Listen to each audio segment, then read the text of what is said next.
Hello, everybody.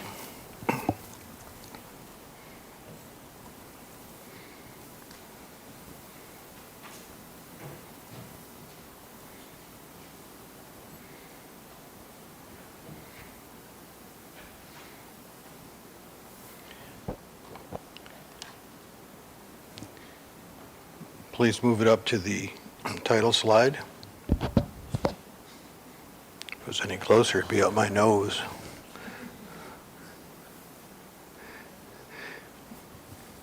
Beware of burning bridges.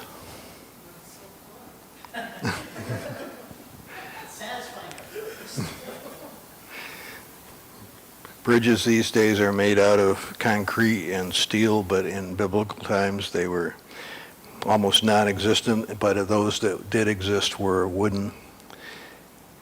And I think there is a time for burning bridges, but generally speaking, there is not. I mean, Sherman went through the South and burned the bridges behind him. He wrecked the railroads behind him. But that was time of war. And if we can avoid it, if you younger people can avoid making your behavior to be such that you can't go back, try to avoid that, because you never know, who you're going to need in the future. And as an older person, I can tell you that because of burned bridges, you just can't get back to where you were, because there's somebody standing in the way of your success. And so that's what this, at least this is part of what today's passage is about. Next slide, please. I guess I got to turn the slideshow on myself. Here are our cast of characters for today. We have David. He's king of Israel and Judah. Israel and Judah in the time of Kings and Chronicles are two separate countries, but under David, they are united. All 12 tribes are united under David. But his son Absalom, for what Absalom thought were good reasons, decided to rebel against his father and to depose him. And they went out, and Joab fought the battle against Absalom and killed him. Joab was the commander of David's army. He is Absalom's cousin. He is David's nephew, and as I said, he's the commander of the army. Zadok and Abiathar are the high priests. They are loyal to David in this part of the story, and they have a part to play. Now, Amasa is Joab's illegitimate cousin. And it says very specifically that he's an illegitimate child of Joab's aunt. And he is the commander of Absalom's army. So when they go to the war, it's cousins against cousins. And Joab is fighting for David, and Amasa is fighting for the now deceased guy, Absalom. You remember from last week, or maybe 2 weeks ago, we talked about this guy Shimei, who came along as David is being deposed, and he's going out of Jerusalem the backward way from which Jesus came into Jerusalem, and the guy is there, and he's spitting, and he's cursing David, and he's throwing stones at him. And Shimei said, "Let me go kill him." And David said, "No, maybe God has told him to curse me," because David had done some pretty bad things. And so he was thinking, I brought this upon myself, and so maybe God sent him to curse me as I go out. So Abishai is Joab's brother. So he is also David's nephew, and he is a special forces soldier who we saw in months ago, did some very courageous things and won some amazing battles on behalf of God and on behalf of David. And then Ziba, we saw him in a previous message as well. Ziba is the steward of Mephibosheth's wealth, which all belonged to King Saul, who was the previous king before David. You got all that now? So I'll try to go over it again as we go through the story. Next slide, please. It was told Joab, The king is weeping and mourning for Absalom. Wouldn't you? Absalom is his son, and Absalom is his oldest surviving son. Absalom is his rebellious son. Absalom is a son who hates his father, yet his father still loves him.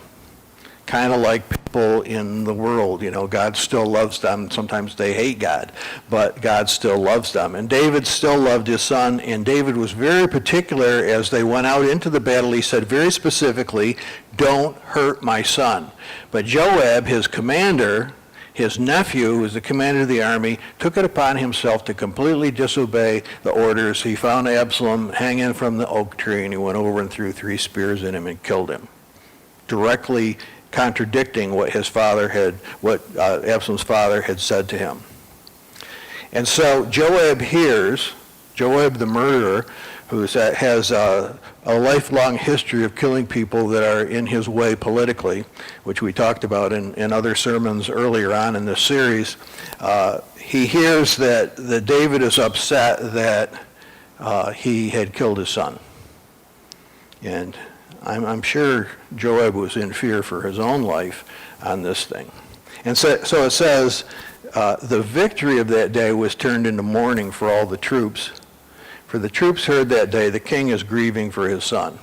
Now understand, these people are out there, they're risking their lives for David and David's army, and the battle is won by the killing of the head of the battle, Absalom, and David he's upset. And he's mourning, and all these people who were out there helping him are kind of ashamed.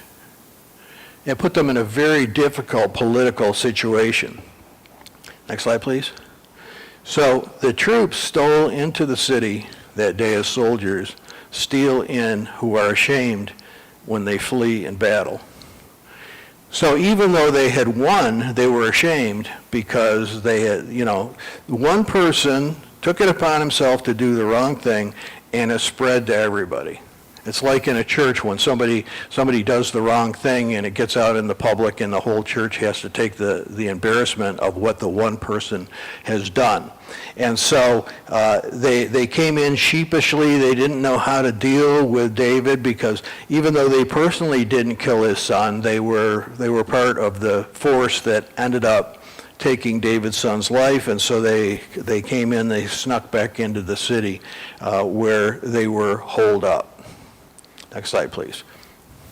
And so from our lesson last week, we see that they were in the city of Mahanaim, which is up the Jordan River towards the Sea of Galilee, which is right in the top of the slide there. And you can see Jericho, which is on the bottom of the slide, and Jerusalem to the left, which would be to the west.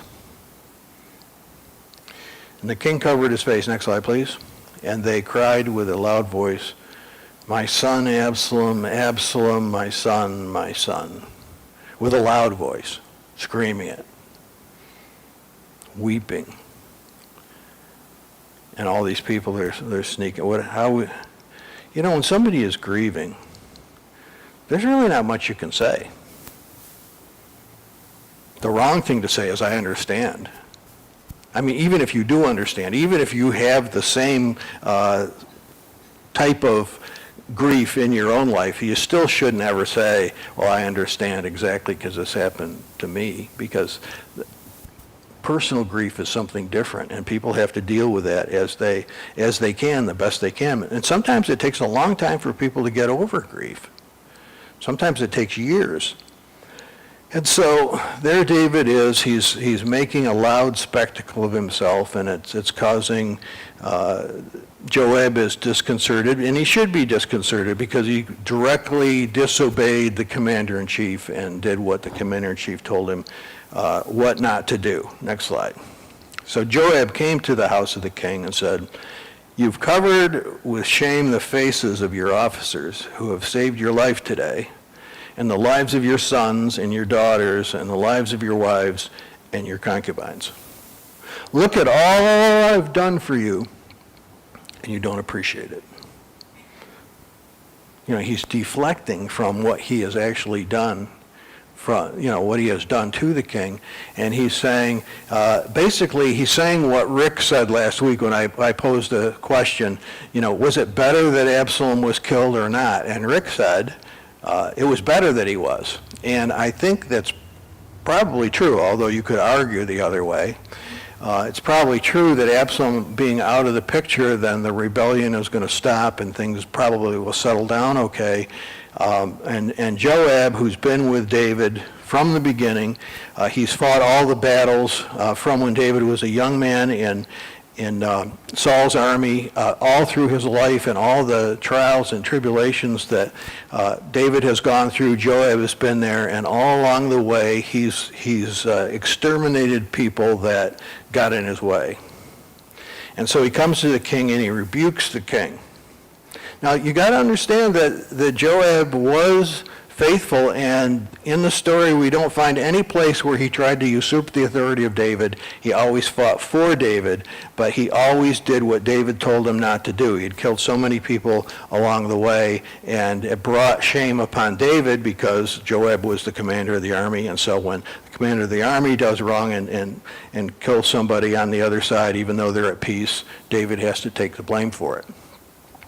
And if you look at the stories about Joab and Abishai throughout 2 Samuel, 1 and 2 Samuel, David always refers to them as the sons of Zeruiah, because there were three and they were all like that. They were all killers. And they caused him trouble all along the way. And so Joab comes and he says basically, you should be happy that this is over because the war is over and you're going to be king again, and your wives and your concubines and your wealth and all of those things that you had before are going to be restored to you, and never mind the matter of Absalom laying underneath a pile of rocks in the wilderness. Next slide, please. Look at what Joab says here. The love of those who hate you, the hatred of those who love you. You have made it clear today that the commanders and officers are nothing to you. I perceive that if Absalom were alive and all of us were dead, you would be pleased. What an insulting thing to say. But think about this in light of the teachings of Jesus. You love those who hate you, and you hate those who love you. I can tell you, if you want to get in trouble politically in a church, in a community, have mercy on somebody that everybody hates.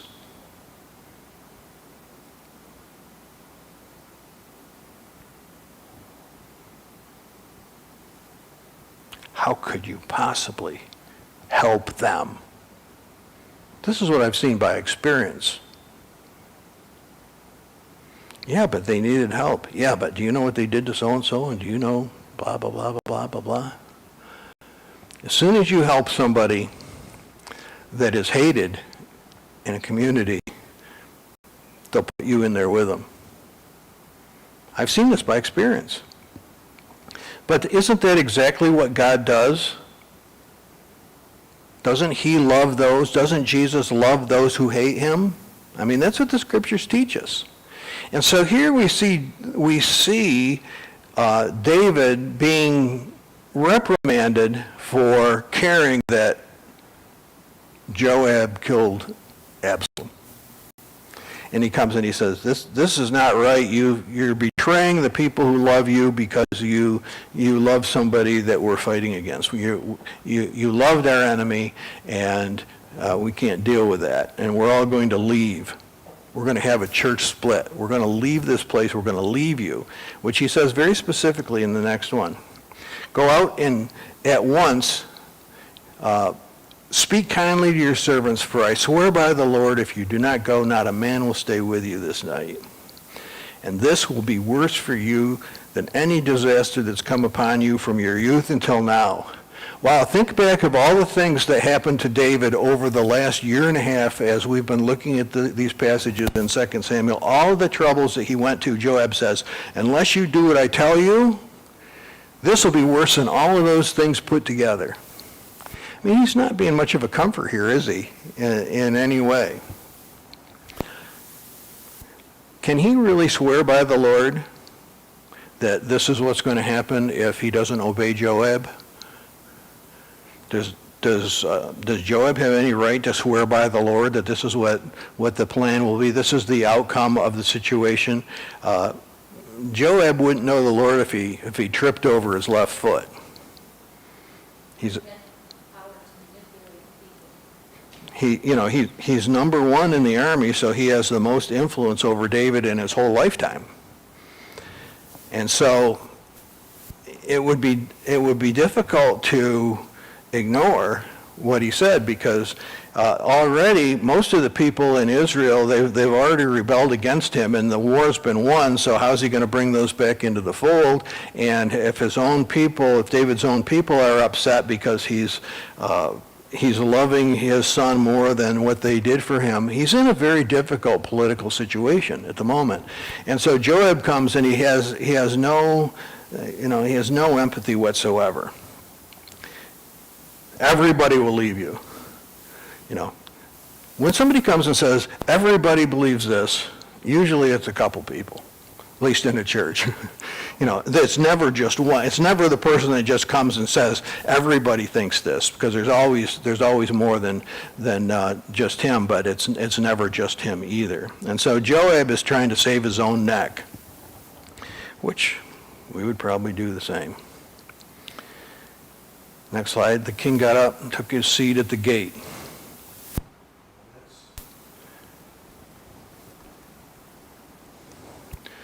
I need a battery, Kelly, I think.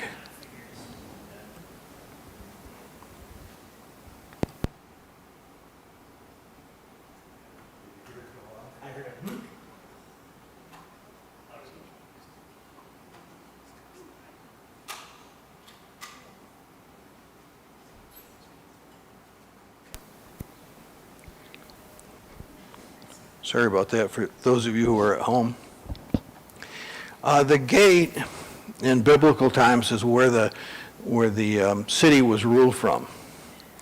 And so when it always says the elders in the gate said this, and the elders in the gate allowed things in and closed the door when they needed to protect the city and so forth.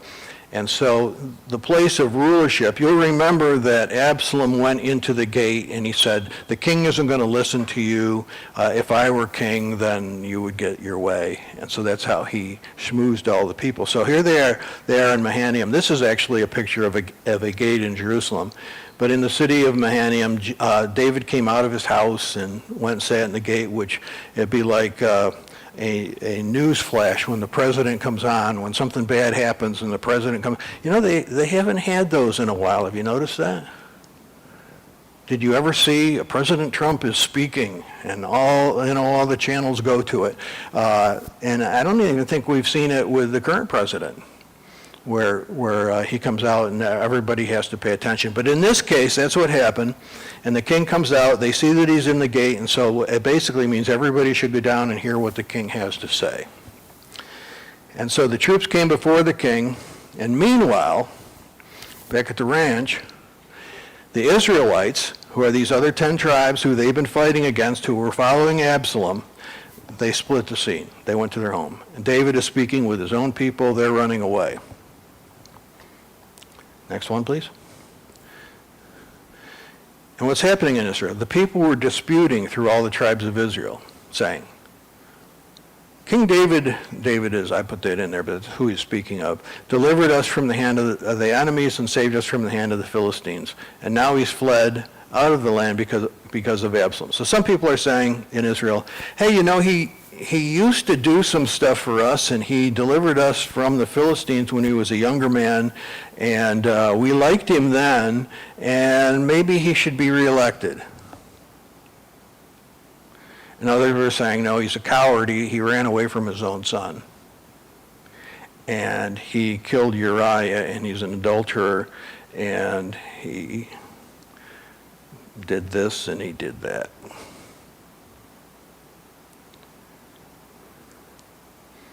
Now he's fled out of the land because of Absalom. Meanwhile, the Israelites had fled to their homes, but Absalom, who he anointed over us, he's dead, so now what are we going to do? Why do you say nothing about bringing the king back? We should go to David and we should say we're sorry and we're going to be his subjects from now on, and others are saying, oh, he's a bad guy. Sound familiar? I mean, put it any way you want, left or right, right or left. That's the way it is. There are always some people that don't like whoever's in power, and when their guy gets in, there's always going to be people who don't like him. It's just the way it is.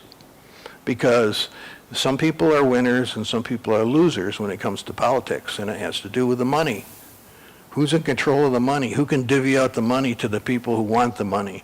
This person or this person? This person's going to divvy out the money to somebody else, and they're going to win. So nothing has really changed at all. So they don't know what to do because their king is dead, and he was only king. It looks to me from the scriptures that he was only king over these people for a matter of weeks or months. Because it almost seems like David came out, went to Mahanaim, they started fighting, and Absalom is killed, and then all of this. Are there any bridges burned in all of this?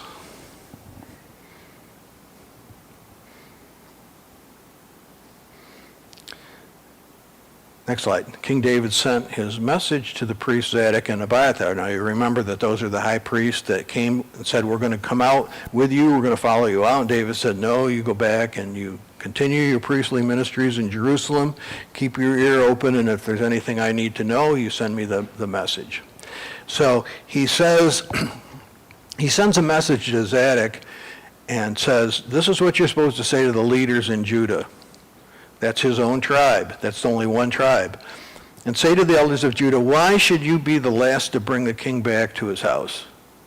Why aren't you religious people doing something to help me out and get me back in power? Sound familiar? Nothing has changed. The talk of all Israel has come to the king. You are my kin. You are my bone and my flesh. Why then should you be the last to bring back the king? And so these guys who are, they're in the camp of David, and they've been spying for David a little bit, and they've been sending messages back and forth, and David has to push them a little bit to speak to the elders who are not too keen on David coming back, because of all the things that he's done and all the problems that he has caused by his behavior and all the issues that have been caused by Absalom's behavior. And so the priests who theoretically were hearing the confessions of these people were able to have some influence over the elders in Jerusalem. Next slide. Now here is a most amazing development. Say to Amasa, who is he? He is the illegitimate son of David's sister, who is the commander of Absalom's army. The enemy, the guy that just fought against him. May God do so to me and more if you're not the commander of my army from now on in the place of Joab.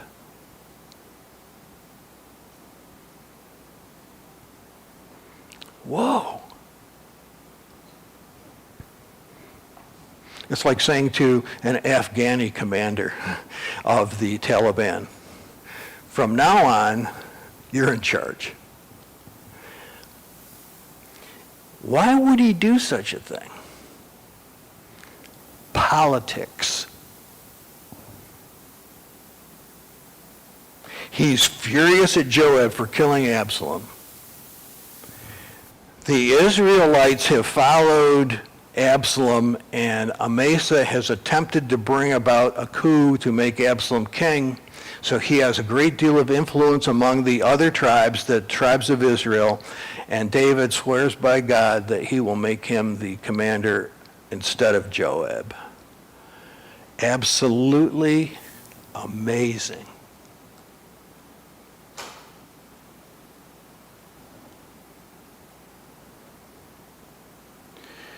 How many of you understand this isn't going to work out for Amasa too well? He's the same relation. Well, he's not quite the same. Yeah, he is the same relation as Joab, because Joab's mother is, David's sister, and Amasa's mother is David's sister too. Even though he has an illegitimate father, they're exactly the same relation. But this guy has been in rebellion to David, and so he wants to bring Amasa back in. He wants to punish Joab, and he wants to bring these Israelites back in and try to get things settled down in peace. If we can possibly, we should try to be at peace with all. So far as it depends on you, be at peace with all people. That's what it says in the New Testament. And so David attempts to do this. Now, it's a political thing, but it's also, on the other side, it has a double purpose in that it demotes Joab. Next slide. And Amasa swayed all the hearts of the people of Judah as one. They sent word to the king, return, both you and your servants. So he's brought back into power. Next slide. So the king came back to the Jordan, and Judah came to Gilgal to meet the king. That's the people of Judah, and the people around in that tribe, and they came to bring him over Jordan. Now it's interesting that Jordan is the place from which you enter the promised land.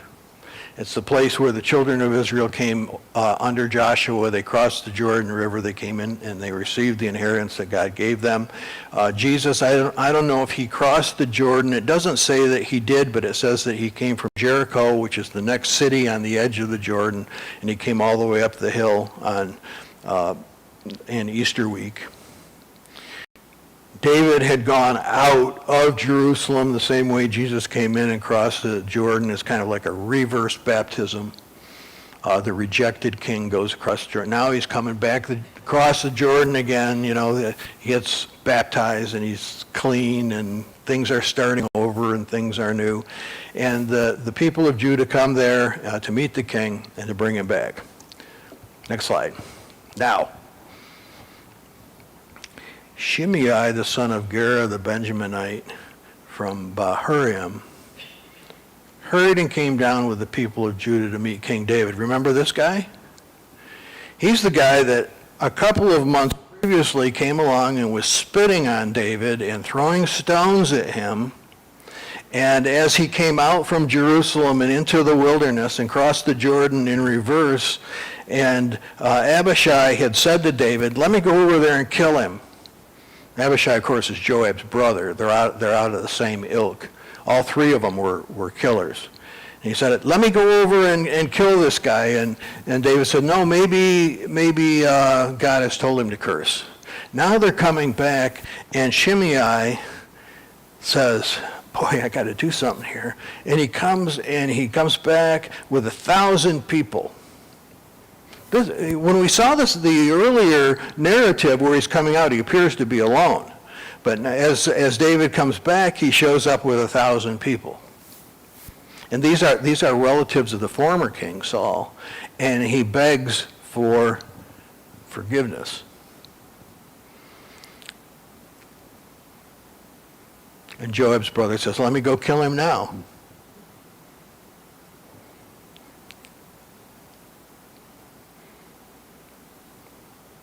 And also, Ziba came. Now, Ziba is a guy that doesn't get a lot of reference in the Bible, but Ziba is the fellow who many years previously, David said, "Isn't there somebody from the house of Saul, from the former place where I was, from the former kingdom, that I can bless and that I can give King Saul's property to?" And they said, "There's one crippled kid, Mephibosheth." And so David sent to Ziba, who was really over his house. He was the person who had control of the money in the house. And David made peace with Mephibosheth, the son of the former king, and he put this guy Ziba and his 20 sons in charge of all of the farms and all of the businesses and the things that King Saul had before him, so that he would take care of all these things and provide for Mephibosheth in his life. And Mephibosheth came and sat at David's table and ate in the royal house his whole life up to this point. And previously, as David had come out, Ziba showed up, and David said, "Where's Mephibosheth?" And Ziba said, he didn't want to come. He's betrayed you. And David said to him at that point, "All that belongs to Mephibosheth belongs to you." And so this guy Ziba, who is also, from the northern tribes, and has in his heart, well, I come from there, and so therefore these are my people and all that stuff. Have you ever noticed in Canandaigua it's who you know? I was with the clergy last week, and the new chaplain at Thompson Hospital said this: "It's amazing here. Everything gets done by who you know." And the former chaplain, I remember 3 years ago, said the exact same thing.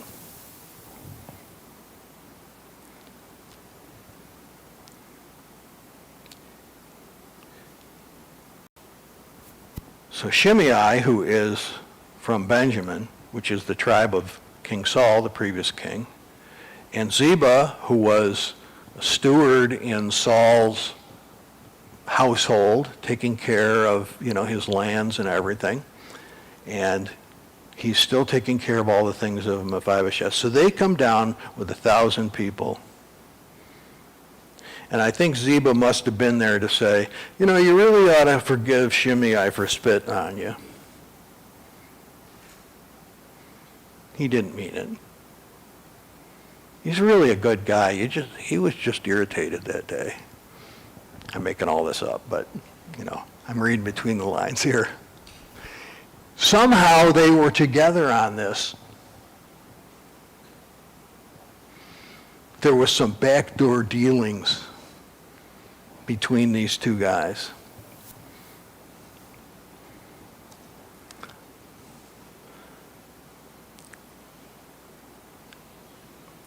While the crossing was taking place to bring the king's household to do his pleasure, Shimei, the son of Gera, fell down before the king. He was about to cross the Jordan. He said, "May the Lord not hold me guilty, or remember that your servant did wrong on the day that my Lord left Jerusalem. May the king bear it in mind.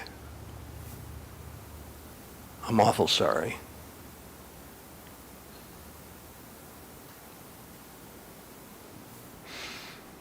Now, those of you who are older have already made this mistake. But those of you who are younger should seek not to make this mistake, because there's a good opportunity to burn the bridge here. David didn't take it. If somebody does something and they want forgiveness, give it to them. Forgive them, because you might need them someday. You might not, but what I've seen is that you probably will. You'll probably need them. And if the bridge is burned. So he begs for forgiveness. He says he's sorry. And aren't we responsible to forgive in a case like that? Even though he spit on you? Jesus did it. Next slide. Your servant knows that I've sinned. Therefore, see, I have come this day to be the first of all the house of Joseph to come down to meet my lord the king. Interesting, he was a Benjaminite, and even says so in a previous. But Benjamin and Joseph were brothers. Well, Benjamin was the son of Joseph, by the way. This was a son and father deal. I've sinned. I've come to be the first to repent. Abishai said, next slide. Shall not Shimei be put to death for this, because he cursed the Lord's anointed? Now, interestingly, the word anointed is translated in the New Testament Christ. There were many messiahs to come, and the kings were said to be anointed. The word Christ in Greek, the word anointed in Greek is translated Christ in English. And David is the anointed because the oil was poured upon him to be king by Samuel when he was a little boy. And Shimei says, he's cursed the Lord's anointed, therefore he should die. And David doesn't go along with it. You know, it says in the New Testament, all blasphemies among men, anybody that speaks a word against his Christ can be forgiven. But if you blaspheme the Holy Spirit, you can never be forgiven. Well, what does it mean to blaspheme the Holy Spirit? The Holy Spirit is sent to draw us to Christ, to convict us of sin. And if we refuse that, that's unforgivable. But we can say all kinds of bad things about Jesus, and if we say we're sorry, he will forgive us. That's what the New Testament teaches. And Shimei tries to take, well, maybe he's looking ahead to the New Testament, or maybe he understands what the New Testament says here. He says, he's cursed the Lord's anointed. You wouldn't let me kill him on our way out. Let me kill him now. Really Christian guy here. And David doesn't do it.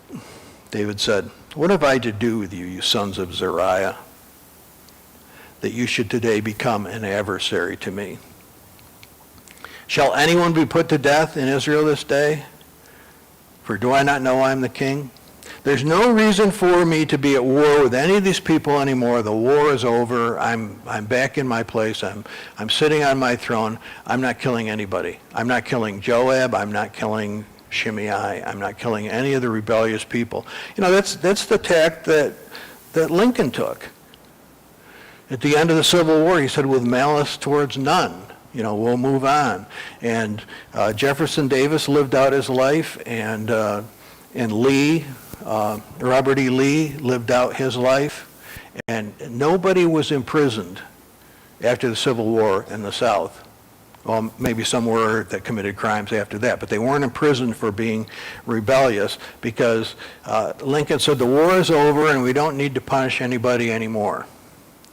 And that's what David said. And the word adversary is the word that's translated Satan. You have become a Satan, an adversary, by suggesting that I should kill somebody in time of peace. Well, David had already done that in the past. But now he's learned. We're not going to kill this guy. Next slide. You shall not die.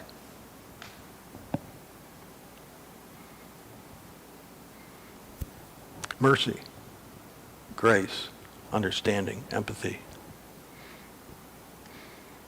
It's the glory of kings to overlook a matter, it says. Sometimes you just have to allow it to thicken your skin up a little bit and let it go. And so if you're a younger person and you haven't been betrayed by somebody, you will be. And so make the decision now not to be vengeful when it's all over, and don't burn the bridge. Now, I know I went over, but I still want to give you an opportunity if you have something to add or to share about this. Anybody?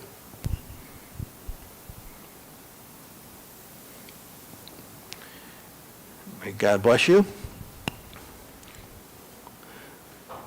Have a great day.